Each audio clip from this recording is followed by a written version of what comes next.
अगर आपको kidney, liver, heart attack या अस्थमा की शिकायत है या फिर हाई बीपी कंट्रोल होने का नाम ही नहीं ले रहा है, तो आपको घर की किस दिशा में कौन से उपाय करने चाहिए, आइए जानते हैं पंडित जी से।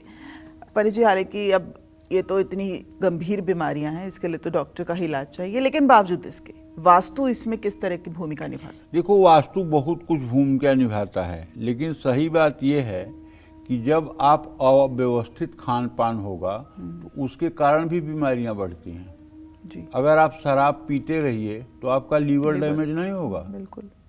अगर आप खूब सिगरेट धुआंधार पीजिए तो आपके लंग्स नहीं इफेक्टेड होंगे। आप समझ रहे हो ना। जब आप धर्म को नहीं मानोगे, जब आप अपने शास्त्रों की मर्यादाओं को नहीं मानोगे और अपने खान पान में आप व्यतिक्रम करोगे, अपने दिनचर्या में आप व्यतिक्रम करोगे, तो उसका असर तो इस स्वास्थ्य पर पड़ेगा कि नहीं पड़ेगा जी। आप समझ रहे हो ना। तो कहने का मतलब है कि हमारे यहाँ शास्त्रों में जो बातें लिखी गई हैं, जैसे लीवर हो गया, गाल ब्लेडर हो गया, अगर इनमें तकलीफ है तो कहीं न कहीं इसके लिए 20% तो आपके पूर्व जन्म का प्रारब्ध जिम्मेदार है और 80% आपकी जीवन शैली जिम्मेदार है। तो आपको ऐसे में पूरब दिशा में लाल रंग का एक झंडा अपने घर पर महावीरी लगाना चाहिए और पूरब दिशा को साफ सुथरा रखना चाहिए। अगर हार्ट की कोई समस्या है तो अपने कमरे में उत्तर दिशा की दीवार पर एक क्रिस्टल बॉल टांग देना चाहिए। घर में टूटी हुई खिड़की और आईने हों तो उसको ठीक करवाना चाहिए। टूटी खिड़कियों को अखबार, कागज या कपड़े से कभी भी न ढकें। अगर हाई ब्लड प्रेशर की समस्या है तो अपने मकान के ब्रह्म स्थान में कोई भी स्टोर रूम ना बनाएं। लोहे का जाल भी इस स्थान पर ना लगवाएं। अगर हाई ब्लड प्रेशर से राहत चाहते हैं तो घर की उत्तर पूर्व दिशा में नीले फूलों वाले पौधे लगाएं। अगर आपको अस्थमा है तो आप अपने ड्राइंग रूम की पश्चिमी दीवार पर पेंडुलम वाली सफ़ेद या गोल्डन रंग की घड़ी लगाएं। शरीर की सुरक्षा के लिए 3 मुखी रुद्राक्ष धारण करें।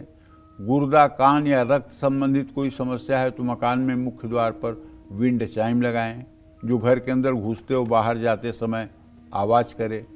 मकान की उत्तर दिशा की दीवारों पर हल्का रंग करवाएं। इन सब चीज़ों से लाभ मिलता है, लेकिन ऐसा है, रोग न जाय भोग बिनु पाए। और रोग शरीर में कब क्या होगा ये आप जब गर्भ में आते हैं तो 6वें दिन ही लिख देते हैं भगवान।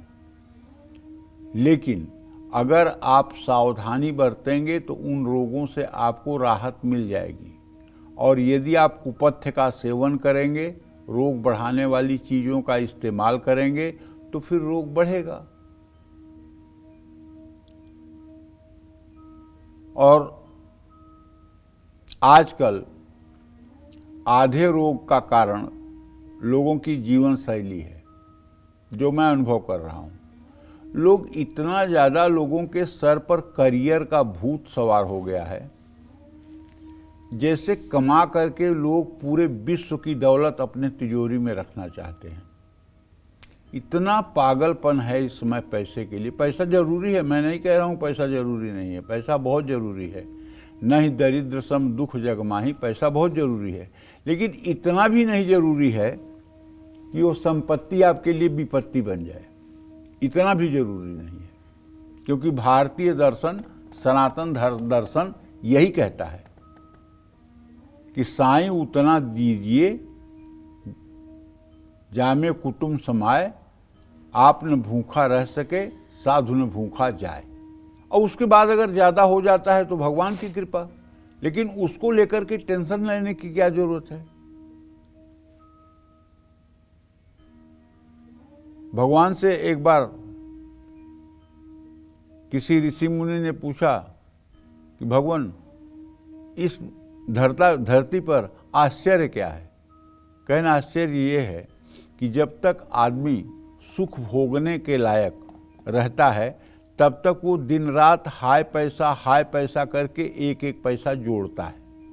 और जब वो काफ़ी पैसे जोड़ लेता है, उसका सुख भोग सकता है, तब उसके शरीर में ऐसे ऐसे रोग हो जाते हैं कि न वो कुछ खा पाता है, न पी पाता है, न घूम पाता है, न टहल पाता है। वो सारे पैसे दवाई में चले जाते हैं। वो सारे पैसे तब दवाई में चले जाते हैं। इसलिए भाई समय रहते जीवन को एंजॉय भी करिए और समय रहते परिवार को समय भी दीजिए और परिवार के साथ मिलने जुलने की कोशिश करिए। जय माँ विंध्यवासिनी।